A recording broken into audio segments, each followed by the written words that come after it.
Over the last 800 days, I transformed this cave into an insane create mod factory, but there is still way more to do. So over the next 100 days, I'm going to use the Create Enchantment Industry mod to build a fully automated experience farm and hyper-enchant the most overpowered gear in Minecraft. But before I could do any of that, I wanted to check out the new Create update and started out by looking at the new gear. While I was getting ready to craft the new netherite armor, I noticed my helmet was just completely missing, and also that one of my villagers had somehow been turned into a zombie. I'll admit, both things were mildly concerning, but I figured I'd deal with it later and instead just crafted the diving boots, back tank, and diving helmet to upgrade my current armor.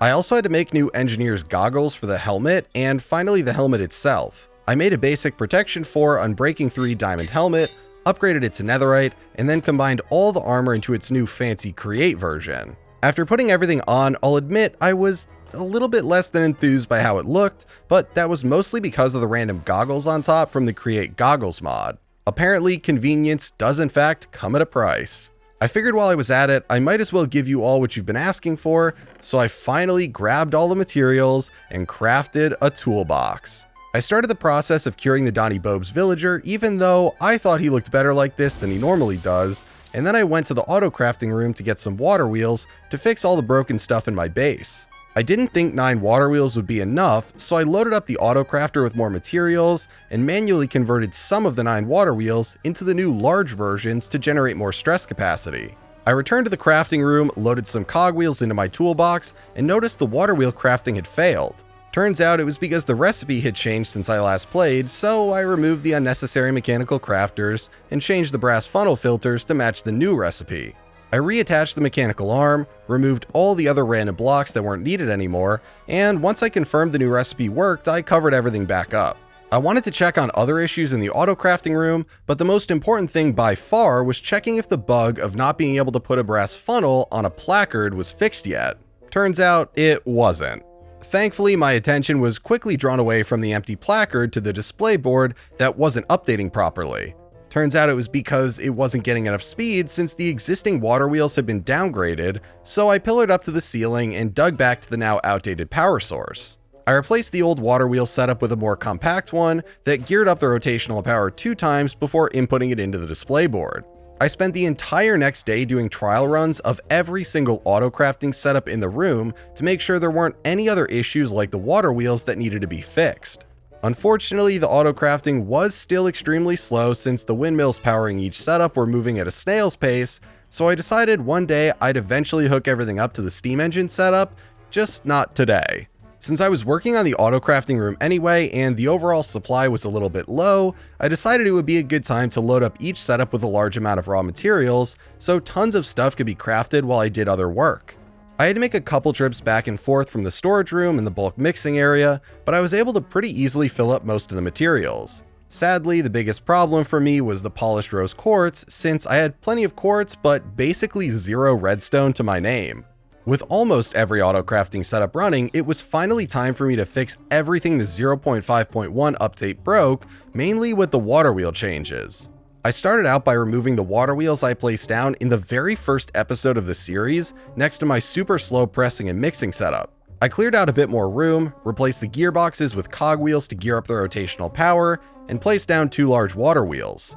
They actually looked super nice since they filled out the space a lot better than the regular water wheels, but unfortunately, even gearing the rotational power up an additional time didn't bring it up to the minimum requirement for the mixer to run.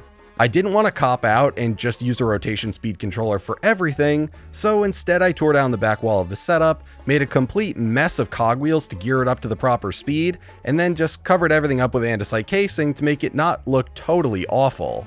Over the next 4 days, I checked out every single build in the entire base to see if it had been impacted by the recent update. I had to move where the dump chute was on the old iron generator since it had become backed up by fish jumping out of the water and dying on it, but that had been a problem since day 1, so I can't really blame it on the update. I also had to make adjustments to the bulk blasting setup since the fans no longer reached down to the depots due to the decreased speed. The biggest change I had to make was with the storage system since all the mechanical arms stopped working. I removed all the old water wheels, cleared out more space for the new large ones, and verified the sorting was back up and running once I hooked it all back up. While the system was sorting the massive backlog of items that hadn't moved since I joined the world, I checked the remaining builds and eventually made the last fix, which was for the chocolate factory. Unfortunately, I didn't have any space to put in the new large water wheels or add in more normal ones, so instead I just tacked on a few behind the scenes until the system had enough stress capacity to start running again. That's also when I noticed my elevator that were powered by water wheels were now intolerably slow. With all the base upgrades and fixes done, I was finally able to spend the next 2 days completely tearing down the old, super inefficient zombie spawner XP farm. I'd say it was a bittersweet moment, but this farm was really my single blemish left on the world, so having a chance to tear it down and build it back 10 times better was really just sweet. After the whole area was a clean slate, I used cobbled deep slate to reshape the room around the zombie spawner and filled the entire thing with water streams to carry the zombies just far enough from the spawner to allow it to keep spawning. Turns out fancier isn't always better, and water is just as good if not better than the create options. Once I got the zombies funneled down to a single spot, I sat back for a while and let them spawn just to make sure they were far enough out of the spawner's range to not prevent it from spawning more. Once I felt a sufficient number of zombies had spawned to prove it worked, I killed them all, but then almost immediately got worried again that I could still somehow be wrong, so I opened up the spawning room this time to actually watch the zombies spawn in groups with my own 2 eyes. Don't ask me why I did this, because I really don't know why, other than if this was somehow too close, it would break the entire build and end up as bad as the spawner was that I just tore down. Eventually, I felt this trial was also a success, so I disabled the spawner, killed the zombies, and went to start crafting what I'd need to make the fully automated XP farm. The next day was mostly just a crafting day where I made tons and tons of copper casing, which I would never actually need, a single disenchanter, which would be like 50% of the XP farm, and then a billion fluid tanks to store all the experience in. Spoiler alert, much like the copper casing, I definitely wouldn't need this many fluid tanks, but it seems in the moment Rage has a bit of an overcompensation issue, so... During my crafting session, I noticed my oak logs weren't refilling very quickly in my storage room chest, so I took a quick trip over to check on the tree farm, but everything seemed to be working fine, so I assumed my belt system was just running even slower now, thanks to the water wheel change, and that the logs would get there eventually. I returned to the zombie spawner and spent the next 2 days trying to plan out how I wanted the entire setup to work. I started out by putting down a deployer to kill the zombies, since mobs killed by it would drop experience nuggets every time, unlike the crushing wheels or drills, which would only occasionally drop them. I ended up dropping the floor down 1 block and put down a brass funnel to output the drops onto a depot. I set up 2 mechanical arms to pick up the drops from the depot and put them onto belts on either side of the room, one for disenchanting and one for repairing the broken sword from the deployer with a spout full of experience. I finished off the area by mapping out where I would put 3 massive fluid tanks in the back of the room, but right before the day ended, I tore them down since I didn't really love the layout after stepping back and looking at all of it. Turns out I actually didn't like majority of my entire first attempt to lay out the setup, so I tore almost all of it down except for the deployer and made a new version with a single belt off one side, feeding into 2 belts, one for repairing and one for disenchanting. I put down the 3 large fluid tanks on the opposite side of the room and planned to use brass tunnels to filter what items went to which belt. I wanted to start getting things moving so I could better visualize what I was working with, so I put down 2 large water wheels in the back of the room and ran them to a rotation speed controller under the deployer. I got the deployer hooked up to the rotational power and then connected all the belts, and thankfully it was a lot more basic than most builds and didn't really take too long. Unfortunately, the worst thing ever happened right as I hooked up the last belt, since I hadn't properly set my filter yet. My OP sword the deployer was holding came out onto the belt, and because my inventory was full, I wasn't able to grab it before it went on the disenchanter and lost everything. I literally don't think I've ever been so disappointed in myself before in this entire series. After the massive mistake I was blaming solely on the filter and not myself, my mind was set on fixing it so it would never happen again. I spent the next 3 days standing around trying to figure out how to set up the filter for the funnel coming off the deployer to pull out all the mob drops and also the netherite sword, but only when it was about to break and had to be repaired. I tried using a combination of regular filters with attribute filters nested inside them and did tons of trial and error, but couldn't quite figure out how to get all of it from one output. And you may all be saying, oh, why didn't you just use more than one output? Well, that's because we don't take the easy way out in this cave. Once we commit to something, we do it, no matter how stupid or pointless or quite literally impossible it may be. Eventually, I needed a mental break from the battle with the filter, so I ran the fluid piping from the disenchanter to the spout for repairing, and then all the way to the fluid tanks for storing the excess experience. I even tried to make a cool, intentionally messy pipe design going to each of the fluid tanks so it would look less clean. I hooked up a single pump to the pipes and ran rotational power to it from the belts. The experience seemed to be making it to the spout just fine, but I had to wait until it filled up to see if it would make it to the tanks. Since the entire skeleton of the setup was now running, I put down a chest at the end of the front belt to collect any random items or gear that had been disenchanted. I put a smart chute under it and set the filter so it only saved iron ingots and carrots for the time being. Once I confirmed the filter worked properly, I put down lava under it and covered everything up. I also realized there was no way I was going to need 3 massive fluid tanks to store the experience with how much each nugget gave, so I tore down all the piping and 2 of the tanks. I reconnected the piping to the single remaining fluid tank, which would still be wickedly overkill for the experience I'd be generating. The last piece of the puzzle, other than the filter, which I still hadn't figured out, was getting the repaired sword back into the deployer to continue being used. I grabbed some random create blocks from around the base and started out by putting chutes above the deployer to drop the sword down. I made both chutes into the glass version because they just look way cooler, and put a belt next to them that would feed into the top chute. I connected the belt to rotational power and put a brass funnel feeding into the top chute. I set a weighted ejector to throw items onto the end of the belt feeding into the deployer, and then put that down at the end of the item repairing belt. Since direction of rotation didn't matter, I just slapped down 2 cogwheels and the sword return setup was complete. Or so I thought. I tested the ejector with a carrot and it bounced right off the ceiling, so I adjusted the positioning of the fluid pipes and cleared out a bit more of the ceiling, which seemed to fix the problem. I spent the next 2 days trying my hardest to figure out what filter setup I could use to make this single output work. Unfortunately, because the zombies can drop enchanted items, and those items can also be swords, it makes filtering a lot more difficult. After tons of trial and error, I gave up and decided maybe after a good night's sleep I'd have a new idea.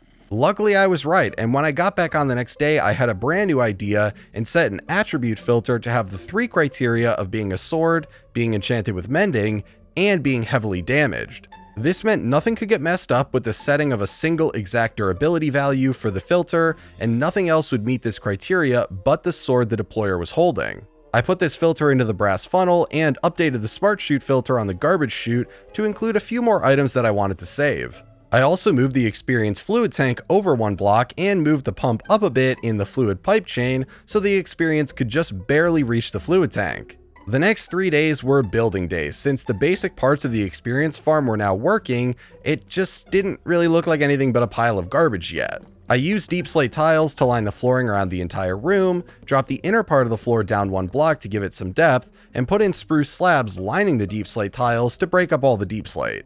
I wanted to have a nice staircase connecting to the elevator area, so I put down some andesite and started clearing out in front of the elevator when I found diamonds. It would have been nice to know I had these below me on like day 20 of the first video, but oh well. I expanded the staircase leading up to the elevator from the other side down to the experience farm using andesite and polished andesite slabs at the top, along with cobbled deep slate and polished deep slate slabs at the bottom. Once the staircase was done, I returned to the flooring and dropped the shafts from the water wheel down 1 block so I could make the rest of the floor cobbled deep slate with some moss in between to help add some color. I ended up having to fiddle with the direction of rotational power a bit since I noticed I had screwed it up when I moved everything down, and then continued working on the walls by adding in more deep slate tiles lining the fluid pipes and that entire corner of the room. My plan was to add more color and variety into the room so it wouldn't be my exact same block palette by putting bookshelves for the walls. The only problem was I didn't have any bookshelves. I went to the storage system and grabbed out all the leather I had, which wasn't an impressive amount, along with a bunch of sugarcane. Unfortunately, it wasn't going to be nearly enough, so I took the elevator to the surface to go find some cows that I could breed for more leather. I had 1 cow waiting right at the surface, but spent majority of the rest of the day searching the surrounding area for just 1 more cow. Turns out I was right all those times I said I'd regret killing all the cows on the surface by the base. Even holding tab to see entities on the minimap, it didn't show a single cow anywhere nearby. Eventually, I managed to find 2 cows way down the train track and dragged one all the way back to the elevator using a lead. I then realized I had no wheat on me to even start breeding them, so I took an extremely slow ride back down into the base, during which I told myself I'd fix the slow speed next time I went to the surface. After a good night's sleep, I realized I was being stupid and the best way to get bookshelves wouldn't be to work hard for them, but instead to use my immense wealth to pay someone else to work hard for them. Haha, capitalism. I grabbed a bunch of my emeralds, went back to the surface, completely forgetting to bring stuff to speed up the elevator, and took the train over to the village. Turns out I also forgot to fix the broken train track over at the village, but surely I'd remember that next time I came here. Surely. Once I was in the village, I shoved a bunch of villagers in a hole in the ground and slapped down a lectern so at least one of them could become a librarian. I bought as many bookshelves as possible and then let the villagers out of the hole and went to look around while I waited for the trades to reset. I did this until I had 48 bookshelves and then took the train back to the base since I was extremely bored and figured it would be at least enough to start building with. I used my newly acquired bookshelves to fill in the parts of the walls that weren't already deep slate tiles and tried to give it a little bit more character by setting some of the bookshelves further back. I absolutely loved how the room was turning out, so I spent the rest of the day along with the next 2 days continuing to build out the room using the same block palette and added in details like lanterns and shelves to make the room just look a little bit more lived in. I figured since I had some bookshelves left over, it was only appropriate to put an enchanting setup in the experience farm area, so I built one directly next to the water wheels. Chances are I'd literally never use it since I already had an enchanting setup and would be hyper-enchanting my gear soon, but it still looked nice and technically it was thematically correct. I also used the torch and moss carpet trick you guys always tell me to do to light up whatever part of the room didn't already have lanterns in it. I spent the next 4 days working on the ceiling of the room, which was the last part of the room that wasn't done yet. Almost right after I started placing down blocks, I realized I would get relentlessly flamed in the comments if I didn't make the extendo grip, so I took a quick break to craft one using my now even slower mechanical crafters, and then returned to working on the ceiling of the room. Looking back on it, I have no idea how it took me 4 days to finish the ceiling, but I'm terrified to think of how long it would have been had I not made the extendo grip. I didn't want the ceiling of the room to be boring, so I decided to mix in some blocks of experience, which matched the black and green color palette nicely while still giving it a little bit more life. I did end up running into a slight snag as I was nearly done with everything when I found out my new ceiling design was actually blocking the weighted ejector. Luckily, it was a pretty easy fix since I just had to get rid of the slabs and stairs at the very edge. To finish everything off, I added in a bunch of glowberries hanging from the ceiling, along with chains above the fluid pipe so it looked like it was being held up and not just randomly floating in the air. Now that the room was complete, I decided to AFK for a day to test out how the farm worked. I had a chest collecting loot for the time being, and while the farm was definitely better than the prior version, it was still something I'd never want to show on YouTube. Due to my immense amount of shame, I cooked up a plan so perfect, so amazing, so creative, there was no way it wouldn't work. I would just get more spawners and that would fix everything, so that's exactly what I did. I spent the next 4 days randomly digging around and running through caves, trying to find any zombie spawner I could get my grubby little paws on. The nice thing is, a minimap mod makes it way easier to find spawners because you just have to look for a random square room underground where it doesn't belong, and there's your spawner. I managed to find 2 zombie spawners during my 4 days of searching, and because I didn't want to waste 20 days on this, I changed the create config option to the old version so I could pick up the spawners using the cart contraptions rather than having to make a rail system all the way back to the base like I did the first time I brought a spawner back. I already did it once, so this only seemed fair. Once I was back at the base, I shut down the initial spawner, blocked off all the water in the room, and picked up the initial spawner since I'd have to place all 3 down in a very specific order. I dug the entire ceiling of the room up 2 blocks higher to account for the 2 new spawners I'd be installing, and then placed all 3 spawners down one by one from the top down since I needed the room under each one to put down the cart contraption that held the next one. After I got all 3 spawners placed down, I unblocked the water stream, broke the torches, and closed the room back up.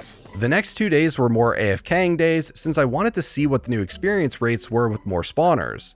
While it still didn't look like anything crazy, it seemed like I now had a relatively consistent stream of experience nuggets coming from the system. And for all of you who are wondering why I didn't just make a bulk haunting setup to farm silverfish for crazy experience, it's because that is the easy way out. And here on this channel, we don't take the easy way out. We are stubborn and thick-skulled and will over-engineer a bad project until it's even mediocre rather than just starting a new one.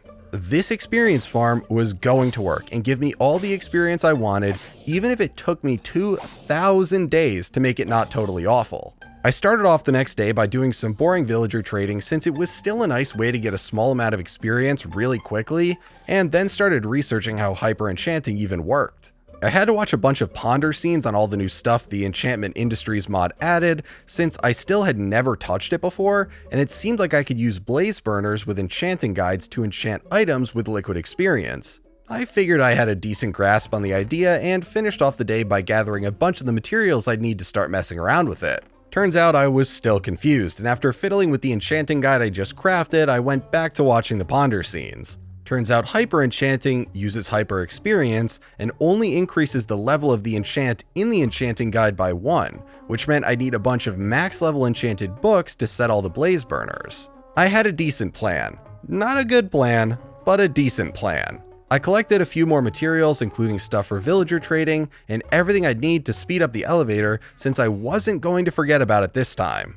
With an inventory full of random junk, I took the elevator up to the surface and started tearing down the water wheel powering the elevator. I was too lazy to add in a big water wheel, so instead I just expanded the area to hold a second water wheel now that they produce less stress capacity.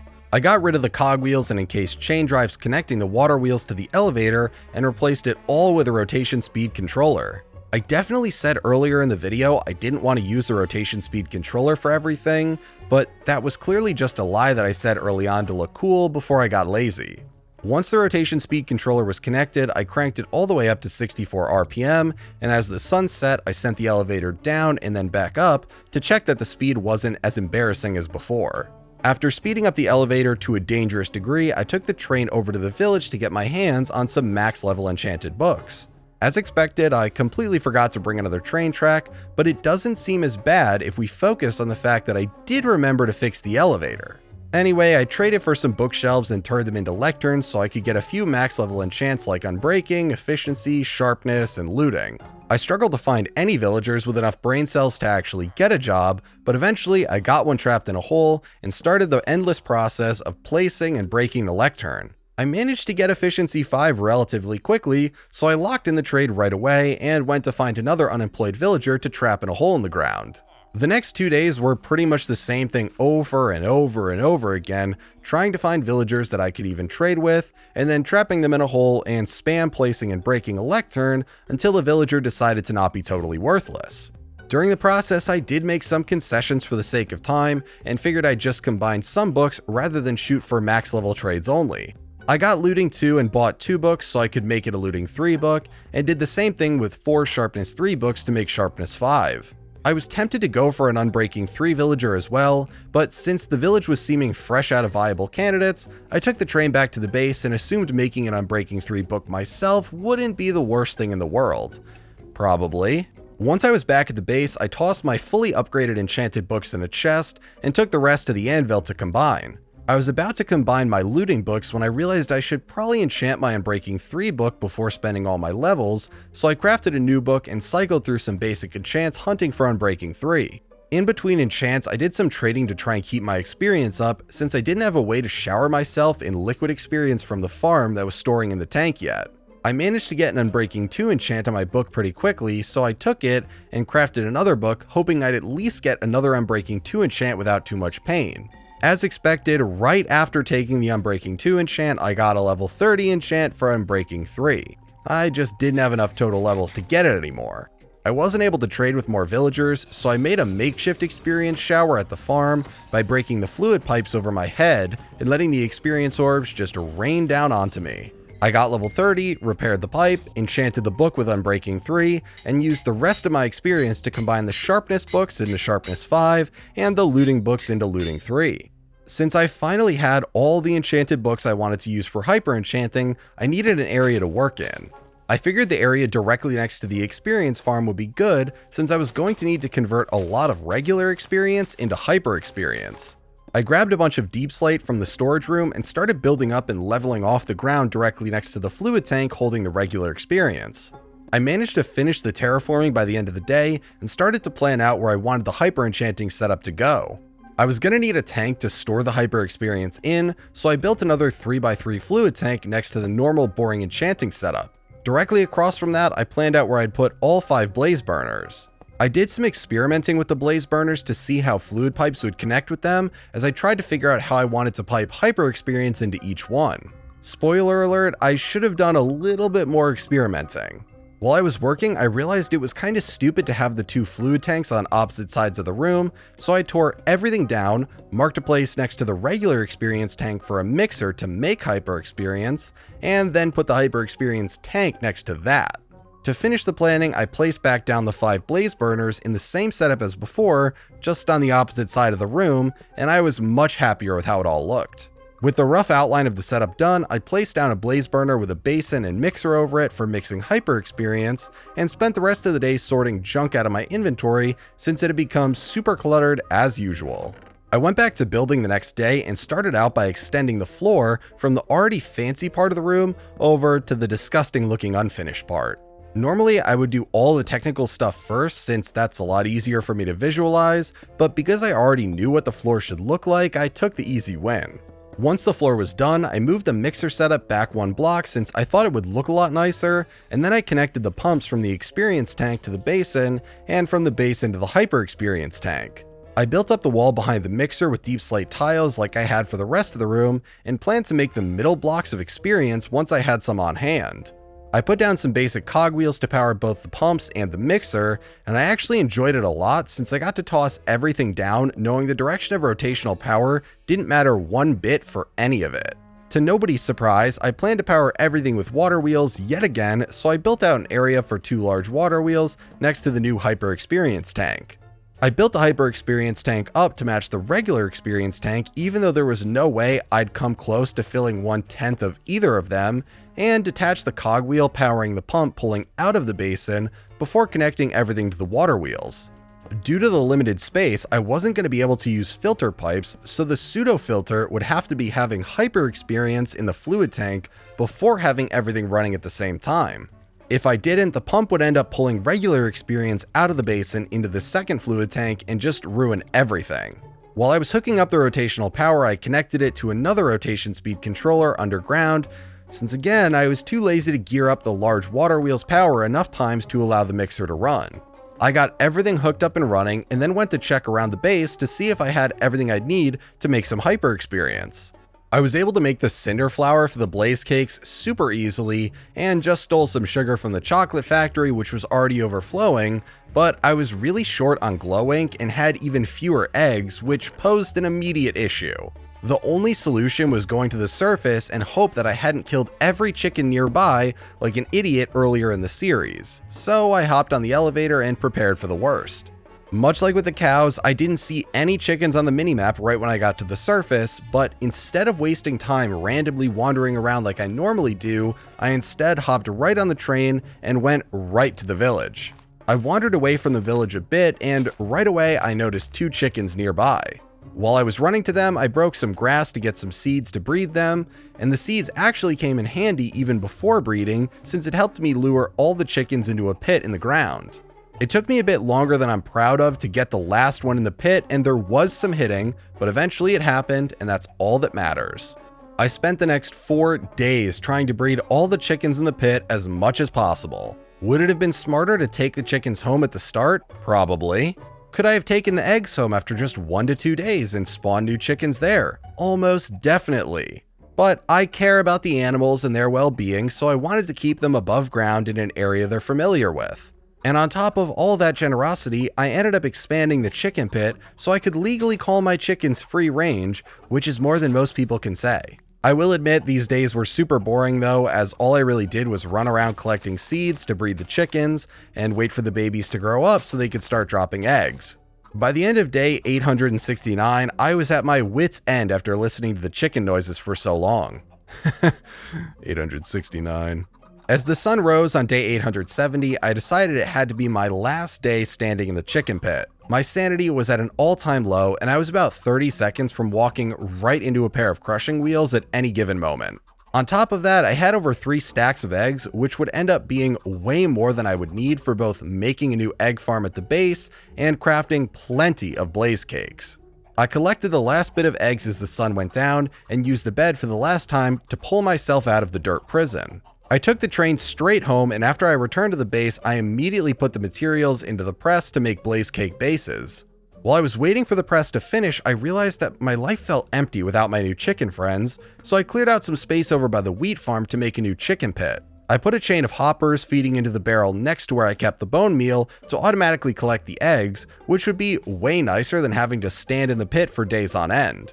When I started using the eggs to spawn chickens for the new egg farm, I think I got really lucky since I got 2 baby chickens from the first 2 eggs, and the first stack gave me 5. I thought that should be enough since I wouldn't need that many eggs, and closed off the top of the pit with glass.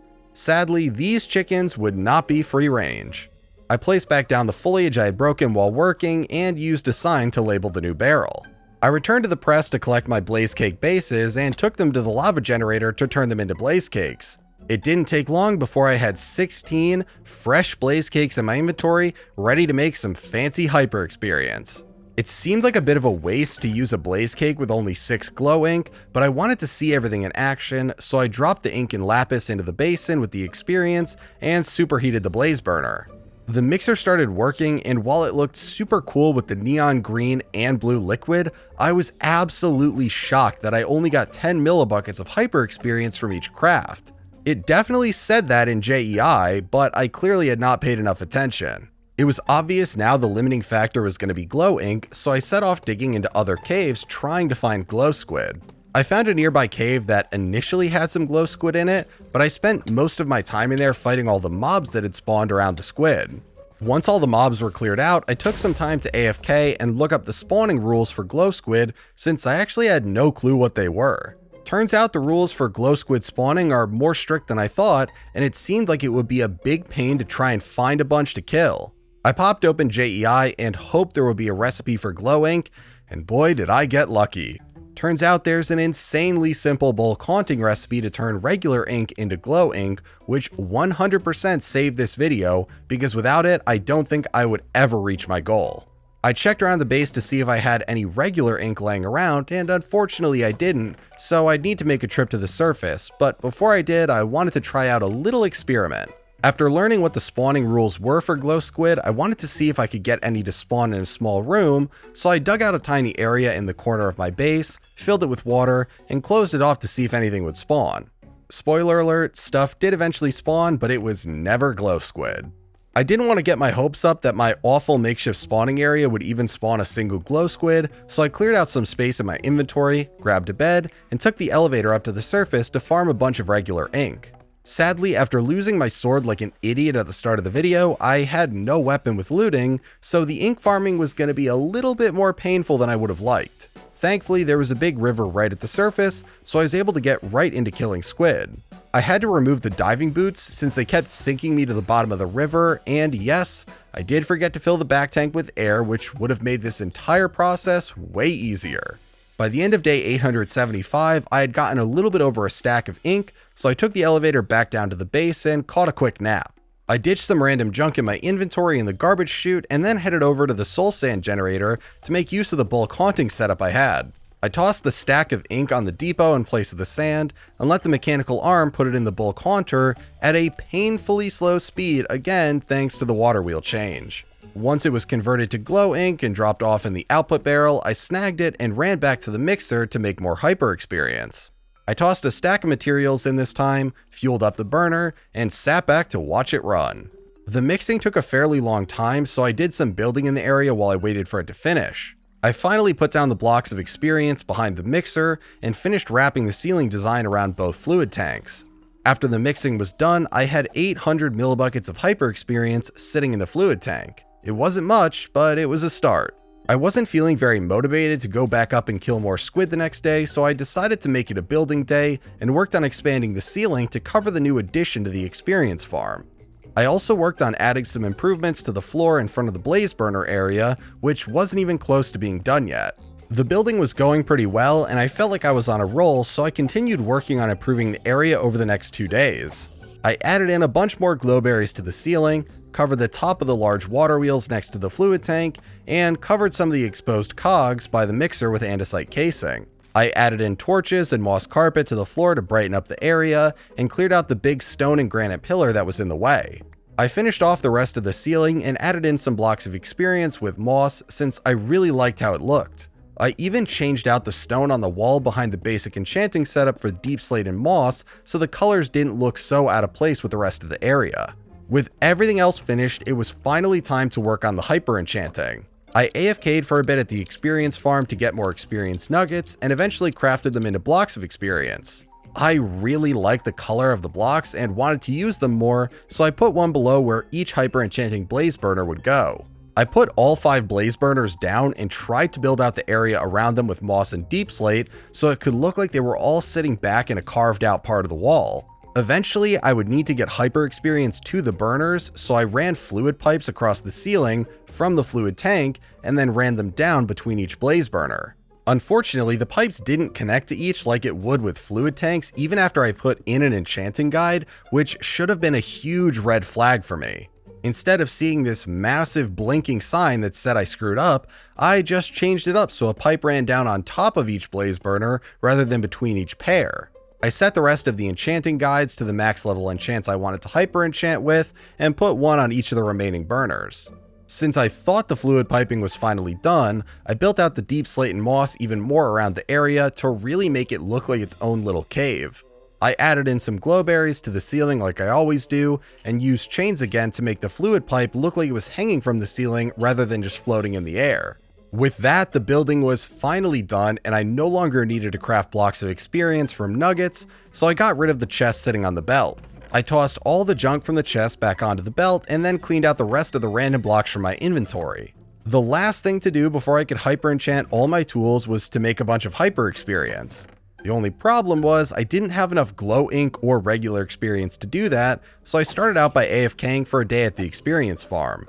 At the end of the day, the fluid tank for regular experience had 3,200 millibuckets in it, which would be plenty for the time being since it would be a lot of glow ink to convert. Before heading up to the surface to get the glow ink, I took the back tank over to the gold generator since it was running at 256 RPM and connected the top of the tank to a shaft to start compressing air.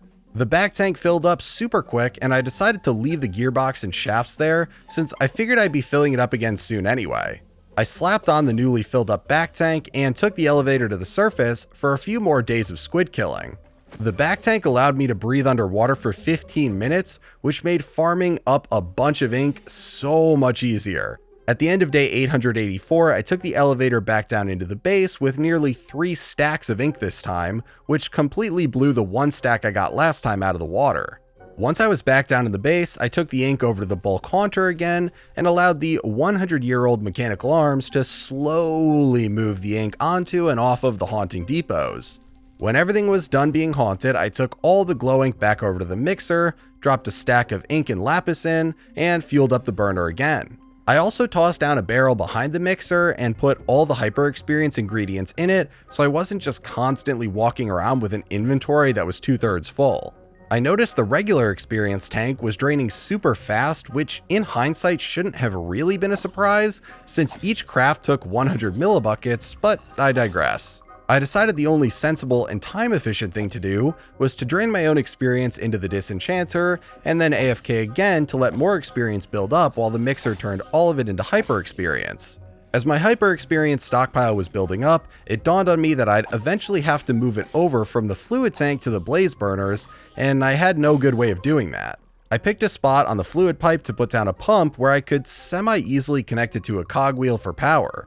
I ran rotational power to the pump from the water wheels next to the enchanting setup, and although it was super slow, the hyper experience started coming from the fluid tank towards the blaze burners. Unfortunately, the hyper experience never actually made its way to any of the burners, and I spent the rest of the day trying to troubleshoot why. I sped up the rotational power going to the pump and disconnected and reconnected a bunch of the fluid pipes, but nothing seemed to work. Eventually, I guessed I just didn't have enough hyper experience, which was a super stupid thought that again, in hindsight, makes zero sense. Another bright idea I had was to use fluid valves to open and close the fluid pipes to each of the burners based on which enchant I wanted to use. I crafted up 5 fluid valves and 5 valve handles and fiddled around with where they could go on the fluid pipe to control the flow properly. I'll be the first to admit that me trying to properly orient the valves was the single most embarrassing thing in this entire video. It was way worse than me running the chickens in circles around the pit, and it rivals me accidentally disenchanting my overpowered sword. On top of that, I didn't even know how the valves worked, with what degree of rotation was needed to open and close it, or if there was any indication if it was open or closed, but none of that mattered since the hyper experience wasn't even making it past the pump. I had no idea what to do, so I resorted to my typical solution, which was just to get more experience and make more hyper experience. I sat at the experience farm for a while and occasionally went to the villagers in the base to trade for a quick bump in experience that I could drain back into the system. At the end of day 889, I checked on the hyper experience in the fluid tank, and somehow I had less hyper experience than before, but none of it was in any of the blaze burners or in the fluid pipe. This was enough to make me rage quit recording for the entire night. I returned the next day with a solution to the problem. Turns out I was an idiot, surprise surprise, and the fluid input for the blaze burners was only on the bottom, and that's why I was randomly losing hyper experience for no reason. I tore down all the above ground piping for the hyper experience and ran it underground instead to the bottom of all the blaze burners. I also finally checked what the keybind was for accessing the nearby toolboxes, so you can all go edit your comments asking, "Rage, why don't you just use the left shift plus R plus stand on your head keybind to open the toolbox? It's so simple." Once the piping was done, I disconnected the pump pulling from the basin and connected the underground pump to fill up the blaze burners. After a few seconds, the front 2 blaze burners lit up blue as they filled with about 700 millibuckets of hyper experience each. The required amount of experience for the enchants also went up as they had now been upgraded to the next tier, which was one above what was achievable in vanilla Minecraft. I suspected the reason the front 2 were the only ones that got experience was due to the 16 block range of the pump, so I did some counting, confirmed my theory, and moved the pump further up in the fluid pipe. To check everything worked, I pumped the hyper experience back into the tank, and then back again into the burners, and this time, all 4 that would need hyper experience lit up. With the setup now working, all I needed was a lot more hyper experience and I could enchant all my tools, so I disconnected the hyper experience tank from the burners to avoid it being emptied and filled with normal experience, and started running the mixer again. Over the next 2 days, I would trade with the villagers, drain my experience at the disenchanter, and then AFK at the zombie farm until I could trade with the villagers again. Eventually, I had enough hyper experience built up and put the nearly broken netherite sword into the sharpness 6 burner to be hyper enchanted. It didn't take long for it to pop off with its new enchant and a few advancements, so I tossed it onto the looting 4 burner next and the unbreaking 4 burner after that. I manually slapped a mending enchant on the sword since I was too lazy to hook up the mending burner to regular experience, and repaired it with the experience spout. I took my newly enchanted OP sword to the surface to farm more ink since I had just run out and really wanted to test out the new looting 4 enchant.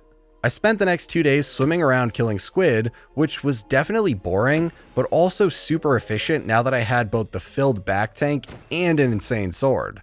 I took the elevator back down to the base at the end of day 894 with nearly 4 stacks of ink in my inventory, which I figured would be more than enough to make the rest of the hyper experience I would need. I took the ink over to the bulk haunter and again sat while I waited for the elderly arms to do the painstakingly slow work of moving my ink to and from the depots. After the glow ink finished being haunted, I took a detour to the bulk smelter to make some stone for trading, and did a few trades with the Fletcher before going back to the mixer to dump the new materials in. I checked the burner to see how much experience I'd need in total to enchant the rest of my tools with efficiency 6 and unbreaking 4, and did some quick math to figure out how much more I needed to make. The next 3 days were pretty uneventful since I was on the clock trying to get as much experience as possible. I would trade with every villager possible, drain the experience at the disenchanter, and then AFK again at the zombie farm until the trades reset. While it wasn't super active in-game, I did have a wonderful time binge watching The Blacklist on Netflix on my other monitor. No spoilers though, I still haven't finished it yet.